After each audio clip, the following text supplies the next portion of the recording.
నమస్కారం, BSK news కి స్వాగతం. హెడ్లైన్ చూద్దాం.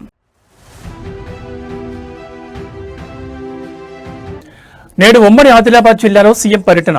బాసరలో 225 కోట్ల అభివృద్ధి పనులకు శంకుస్థాపన.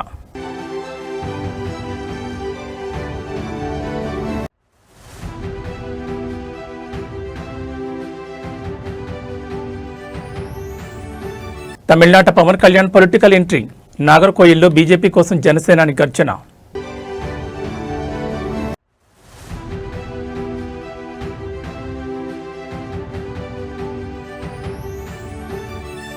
ఎమ్మెల్యే క్యాంపు కార్యాలయంపై దాడికి నిరసనగా గజ్వేల్లో కొనసాగుతున్న బంద్.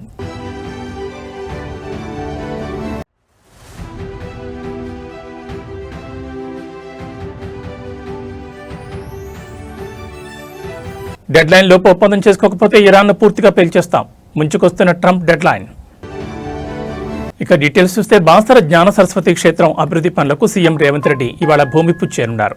ఇందుకోసం రాష్ట్ర ప్రభుత్వం 225 కోట్లు కేటాయించింది. బాసరలో అభివృద్ధి పనులకు శ్రీకారం చుట్టిన తర్వాత ఆదిలాబాద్ జిల్లా పిప్రి బహిరంగ సభలో సీఎం పాల్గొనున్నారు. Deputy CM Bhatti Vikramarka people's మార్చ్కు 3 ఏళ్లు పూర్తయిన సందర్భంగా ఈ సభ నిర్వహిస్తున్నారు. బాసర పుణ్యక్షేత్రానికి 225 కోట్లు కేటాయించారు.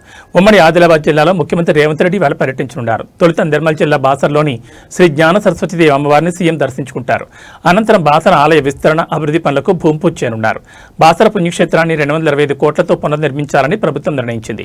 ఆ పనులకు సీఎం శ్రీకారం చుడతారు. జ్ఞాన సరస్వతి కొలువైన బాసర క్షేత్రంలో పెద్ద ఎత్తున అక్షరాభ్యాసాలు జరుగుతుంటాయి.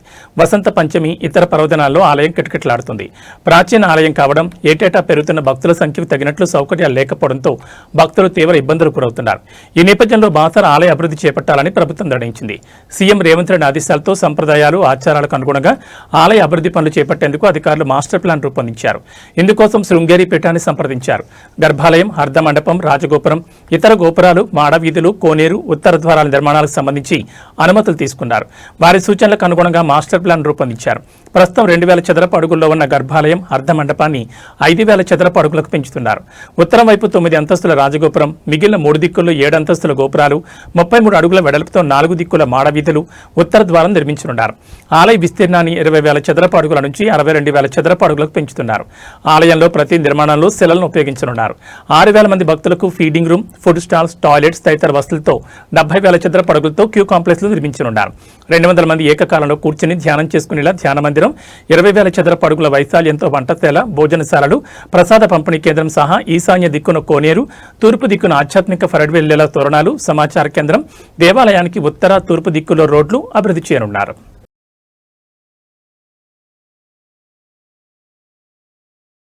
తమిళనాడు అసెంబ్లీ ఎన్నికల్లో ఈసారి గెలుపు ఎవరిది అనేది అత్యంత ఆసక్తికరంగా మారింది. తమిళ ఓటర్లు ప్రతి 5 ఏళ్లకోసారి ప్రభుత్వాన్ని మార్చేస్తారు కాబట్టి డీఎంకేకి ఆ టెన్షన్ ఉంది. అదే సమయంలో ఆ పార్టీ ప్రాంతీయ తమిళవాదాన్ని తెరపైకి తీస్తూ బీజేపీ అన్నాడీఎంకే కూటమిని భయపెడుతోంది. ప్రజలు కనుక ప్రాంతీయవాదాన్ని సీరియస్గా తీసుకుంటే అది డీఎంకేకి ప్లస్ కాగలదు. మరోవైపు క్యాంపెయిన్లో కొత్తదనం చూపేందుకు బీజేపీ సరికొత్త వ్యూహాలు రచిస్తోంది. ఏపీ ఉప ముఖ్యమంత్రి జనసేన అధినేత పవన్ కళ్యాణ్ నేడు తమిళనాడు ఎన్నికల ప్రచారంలో దిగుతున్నారు. నాగర్కోయిల్ నియోజకవర్గంలో బీజేపీ అభ్యర్థి ఎంఆర్ గాంధీకి మద్దతుగా భారీ ర్యాలీ ప్రచారం చేయబోతున్నారు. ఏప్రిల్ 23న జరగనున్న తమిళనాడు అసెంబ్లీ ఎన్నికల ముందు ఈ ప్రచారం రాజకీయ భూకంపం సృష్టిస్తుందా? పవన్ కళ్యాణ్ రానుండడంతో తమిళనాడు రాజకీయాలు హాట్ టాపిక్ గా మారాయి. ఏపీలో ఎన్డీఏ కూటమి భాగస్వామి అయిన జనసేన పార్టీకి అధినేతగా ఆయన ఏఐఏడీఎంకే బీజేపీ నేతృత్వంలోని ఎన్డీఏ కూటమి పూర్తి మద్దతు ప్రకటించారు. తమిళనాడులో 15 నుంచి 20% తెలుగు మాట్లాడే ఓటర్లను ఆకర్షించేందుకు పవన్ ఫ్యాన్ ఫాలోయింగ్ ను ఎన్డీఏ వ్యూహాత్మకంగా వాడుకుంటోంది. ఇది డీఎంకే ప్రభుత్వానికి పెద్ద తలనొప్పిగా మారొచ్చని ఏబీపీ అంచనా వేసింది. నేడు బీజేపీ ఆవిర్భావ వేడుకలు తెలంగాణ వ్యాప్తంగా జరగనున్నాయి. హైదరాబాద్లోని పార్టీ కేంద్ర కార్యాలయంలో బీజేపీ రాష్ట్ర అధ్యక్షుడు రామచంద్రరావు జెండా ఎగురవేనున్నారు. ఈ సందర్భంగా బీజేపీ రాష్ట్ర అధ్యక్షుడు కార్యకర్తలను ఉద్దేశించి ప్రసంగించనున్నారు. రాష్ట్ర వ్యాప్తంగా బీజేపీ ఆవిర్భావ వేడుకలు జరుపుకోవాలని రామచంద్రరావు కోరారు. కార్యకర్తలు తమ ఇళ్లపై బీజేపీ జెండా ఎగురవేయాలని పిలుపునిచ్చారు. బీజేపీ ఆవిర్భావ దినోత్సవ వేడుకలను ఒక పండుగలా నిర్వహించాలని పిలుపునివ్వడంతో నేడు రాష్ట్ర వ్యాప్తంగా బీజేపీ ఈ వేడుకలు నిర్వహిస్తోంది.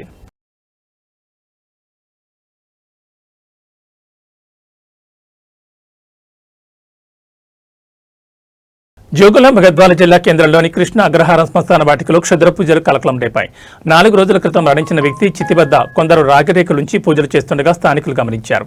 వెంటనే అప్రమత్తమైన గ్రామస్తులు వారిని పట్టుకుని దేహశుద్ధి చేసి పోలీసులకు అప్పగించారు. ఈ ఘటనతో స్థానికులు భయాందోళనకు గురయ్యారు. పోలీసులు కేసు నమోదు చేసుకుని దర్యాప్తు చేపట్టారు. నిందితుల పూర్తి వివరాలు ఇంకా తెలియాల్సి ఉంది.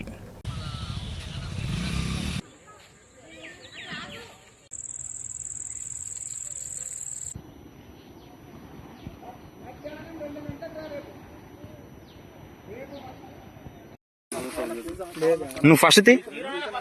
సరేలే తీసాలేండి తీ ఫేస్.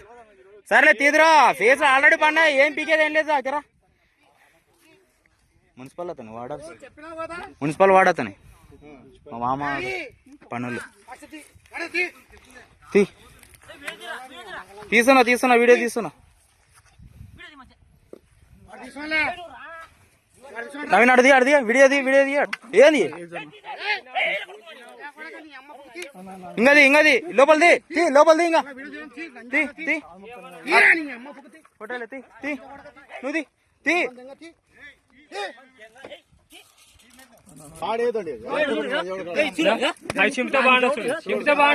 సింపకు అసంట్లో జరగలేదు బతకనే కూడా ఏ కొడుకులని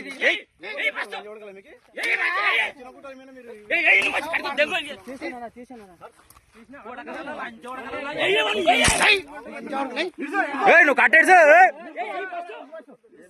ఇడ్సు నువ్వు కట్టేది ఇడ్సు ఎవడన్నా అదేనా చేసేది. ఇడ్సు మనుషులు పోయి పానాలు వస్తుంటే మడ్డ విడిచి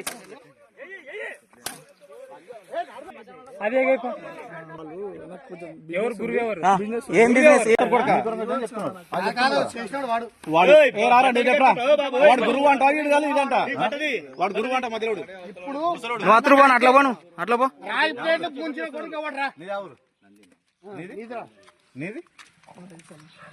ఇందాక రాయచూరు అంటే అయితే మంది వినేత పట్టింది. వానికి ఆరోగ్యం బాగాలేకుంటే వీళ్ళు కల్చర్ అయినాడంట. ఇప్పుడు ఒక్కడిద్దరు కాదు, ఎవడు వస్తే వాని శివ మీద పెట్టిపోతున్నారు. మీకు ఎవరు చెప్పినాడు చచ్చిపోయినాక 4 రోజులకి ఎవరు చెప్పారు? చచ్చిపోయి మననే మట్టయింది మననే. మీకు ఎవరు చెప్పినారు?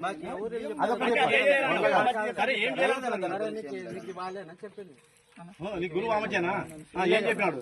నువ్వేం చెప్పినావు? ఎట్లా చెప్పు అదే ఎట్లా మంచిగా చెప్పు.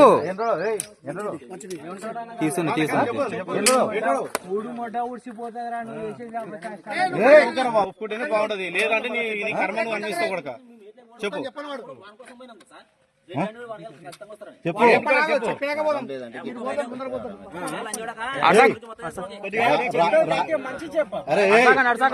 కడగొట్టి కళ్ళకడగొట్టి రాసి కడుపున పెట్టారు కొడుకులు.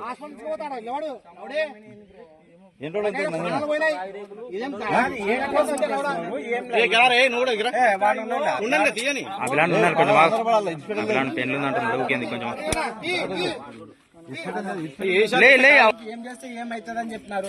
అటు ఆ ప్లాన్ మీరే కదా, నువ్వు గురువు కదా, నువ్వే చెప్పు. మరి ఆ ప్లాన్ దగ్గర చెప్పింది ఎవరు? దగ్గర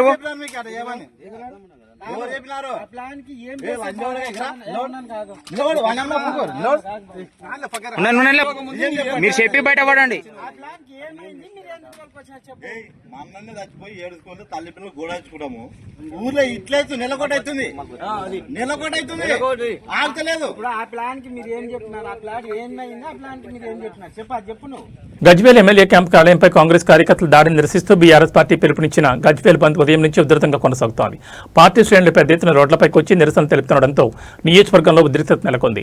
బంద్లో భాగంగా గజ్వేల్ నియోజకవర్గం ఇన్ఛార్జ్ ఒంటేరు ప్రతాప్ రెడ్డి ఆధ్వర్యంలో బీఆర్ఎస్ నాయకులు కార్యకర్తలు భారీగా తరలివచ్చారు. వీరంతా గజ్వేల్ ప్రజ్ఞాపూర్ బస్ డిపో ముందు బైఠాయించి ధర్నా చేపట్టారు. తెల్లవారుజాము నుంచే బస్సులు బయటకు రాకుండా అడ్డుకోవడంతో ప్రయాణికులు తీవ్ర ఇబ్బందులు పడ్డారు. ప్రభుత్వం పోలీసులకు వ్యతిరేకంగా బీఆర్ఎస్ శ్రేణులు పెద్ద ఎత్తున నినాదాలు చేశారు. ఎమ్మెల్యే క్యాంపు కార్యాలయంపై కాంగ్రెస్ కార్యకర్తలు చేసిన దాడిని బీఆర్ఎస్ తీవ్రంగా ఖండించింది. ఈ దాడి వెనుక రాజకీయ కుట్ర ఉందని, ప్రతిపక్ష పార్టీల కార్యాలయాలపై దాడులు చేయడం ప్రజాస్వామ్యానికి విరుద్ధమని ఒంటేరు ప్రతాప్ రెడ్డి మండిపడ్డారు. నిందితులను వెంటనే గుర్తించి వారిపై కఠిన చర్యలు తీసుకోవాలని ఆయన డిమాండ్ చేశారు. బంద్ పిలుపుతో గజ్వేల్ పట్టణంలోని ప్రధాన మార్కెట్లు, వ్యాపార సముదాయాలు, విద్యా సంస్థలు స్వచ్ఛందంగా మూతపడ్డాయి. ఎలాంటి అవాంఛనీయ సంఘటనలు జరగకుండా పోలీసులు పట్టణ వ్యాప్తంగా భారీగా మోహరించారు. ప్రధాన కూడళ్ల వద్ద పిక్టింగ్లు ఏర్పాటు చేశారు.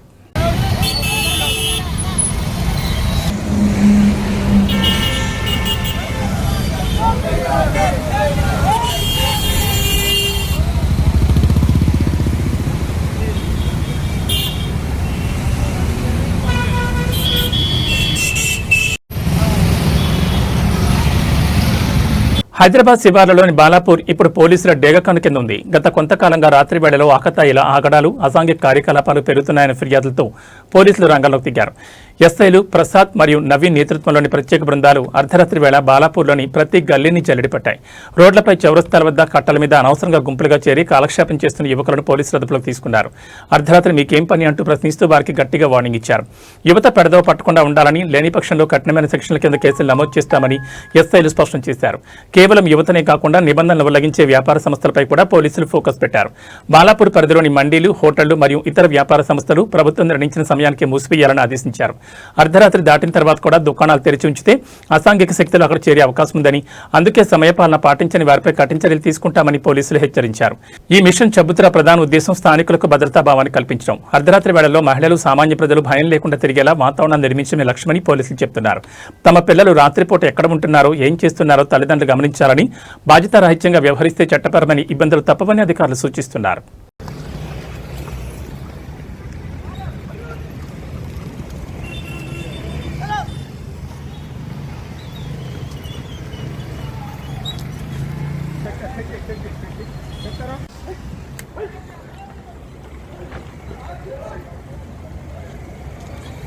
हल्लो हल्लो जा रहे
హైదరాబాద్ రాజీవ్ గాంధీ అంతర్జాతీయ విమానాశ్రయంలో ఇవాళ ఉదయం ఒక్కసారిగా టెన్షన్ నెలకొంది. శంషాబాద్ నుంచి ఛత్తీస్గఢ్ రాజధాని రాయ్పూర్ వెళ్లాల్సిన విమానం రన్వేపై పరుగులు తీస్తుండగా అకస్మాత్తుగా నిలిచిపోయింది.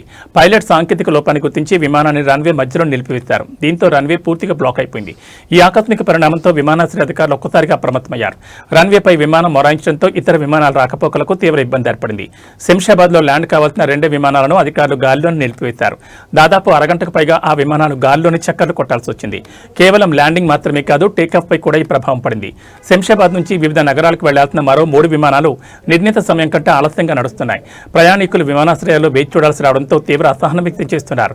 రన్వేపై నిలిచిపోయిన విమానాన్ని పక్కకు తొలగించేందుకు ఇంజనీరింగ్ బృందం రంగంలోకి దిగింది. ప్రస్తుతానికి విమానాన్ని రన్వే నుంచి క్లియర్ చేసే పనులు ముమ్మరంగా సాగుతున్నాయి. సాంకేతిక లోపం దేనివల్ల తలెత్తిందని దానిపై అధికారులు విచారణ జరుపుతున్నారు. రన్వే పునరుద్ధరణ జరిగిన వెంటనే విమానాల రాకపోకలు యథావిధిగా సాగుతాయని ఎయిర్పోర్ట్ వర్గాలు తెలిపాయి. ప్రయాణికులు తమ విమాన సమయాల గురించి సంబంధిత ఎయిర్లైన్ సిబ్బందిని సంప్రదించాలని సూచించారు.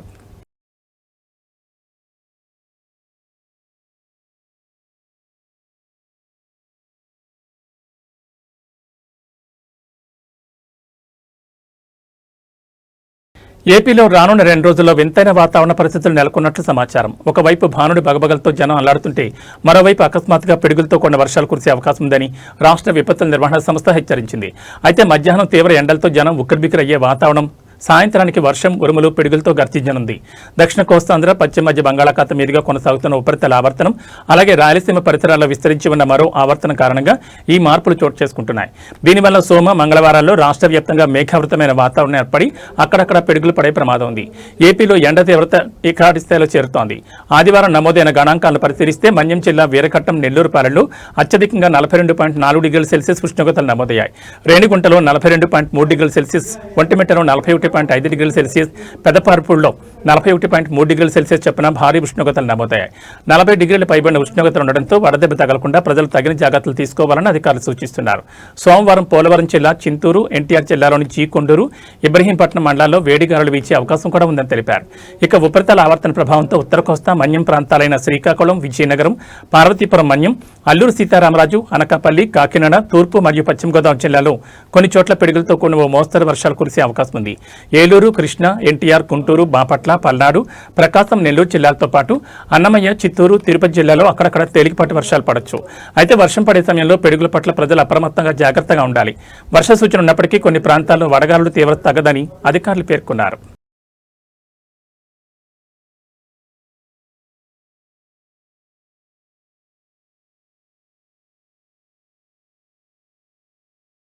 పశ్చిమాసియాలో యుద్ధం తీవ్ర రూపం దాల్చింది. ఇవాళ తెల్లవారుజామున టెహరాన్ నగరంలో వరుస పేలుళ్లు సంభవించాయి.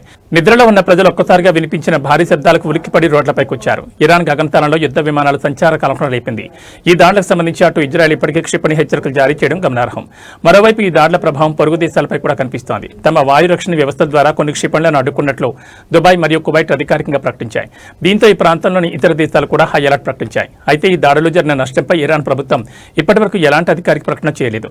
సైనిక స్థావరాలు లక్ష్యంగా దాడులు జరిగాయా లేక చమురు కేంద్రాలపై గురిపెట్టారా అన్నది ఇంకా స్పష్టత రావాల్సి ఉంది. ప్రస్తుతానికి టెహరాన్ అంతటా సైనిక పహారా కొనసాగుతోంది. పశ్చిమాసియాలో నెలకొన్న ఈ ఉద్రిక్తతలు అంతర్జాతీయంగా చమురు ధరలపై మరియు ప్రపంచ ఆర్థిక వ్యవస్థపై తీవ్ర ప్రభావం చూపే అవకాశం ఉందని విశ్లేషకులు భావిస్తున్నారు. ఇజ్రాయెల్ మరియు ఇరాన్ మధ్య నేరుగా యుద్ధం మొదలైతే అది మూడవ ప్రపంచ యుద్ధానికి దారితీస్తుందన్న ఆందోళనలు వ్యక్తమవుతున్నాయి.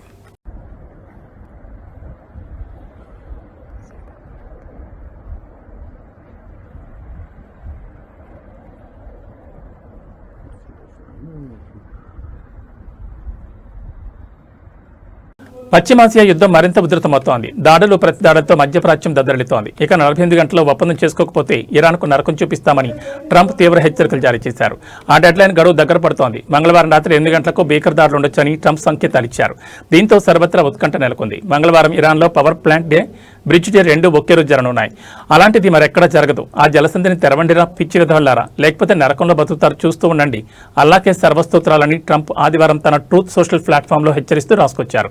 అంతేకాకుండా ట్రంప్ పలు అమెరికన్ మీడియా సంస్థలకు వరుస ఇంటర్వ్యూలు ఇస్తూ ఇరాన్కు తీవ్ర వార్నింగ్లు ఇచ్చారు. రాబోయే 48 గంటల్లో ఇరాన్తో శాంతి ఒప్పందం కుదరకపోతే మనం ఆ దేశం మొత్తాన్ని పేల్చేస్తామని వ్యాఖ్యానించారు.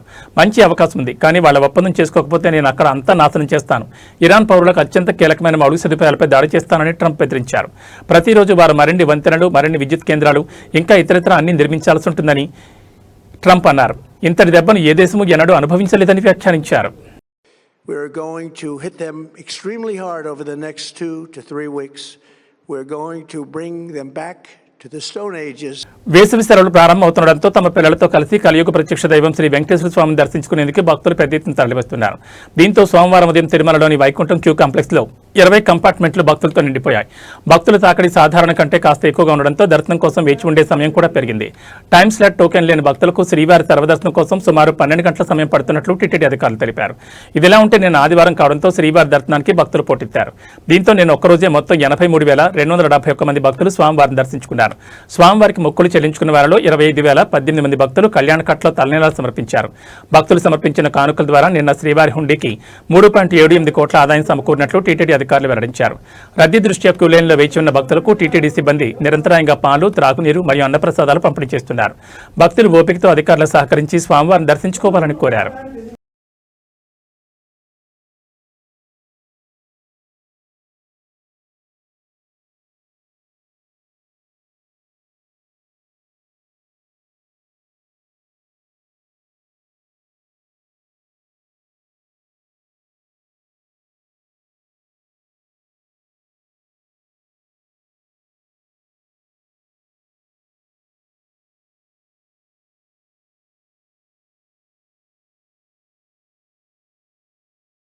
రెండు రోజులు స్థిరంగా ఉన్న బంగారం ధర నేడు కొనుగోలుదారులకు కాస్త రిలీఫ్ ఇచ్చింది. ఇవాళ ఉదయం 10 గంటలకు బులియన్ మార్కెట్లో 24 క్యారెట్ల బంగారం 10 గ్రాముల రేటు 1800 తగ్గి 1,49,130కి దిగొచ్చింది. అలాగే 22 క్యారెట్ల బంగారం 10 గ్రాముల ధర 1,650 రూపాయలు తగ్గి 1,36,700 వద్ద కొనసాగుతోంది.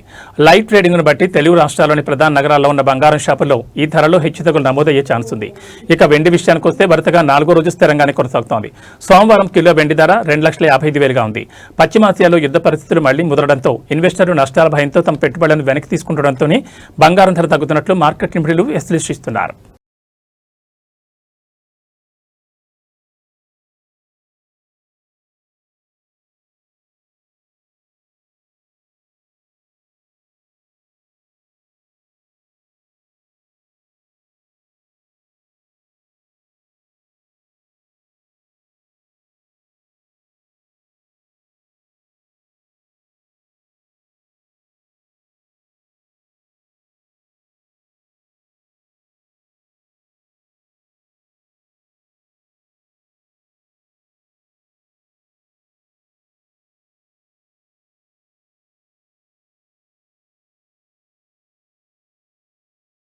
ఏబీ బులెటిన్ విశేషాలు. నమస్కారం.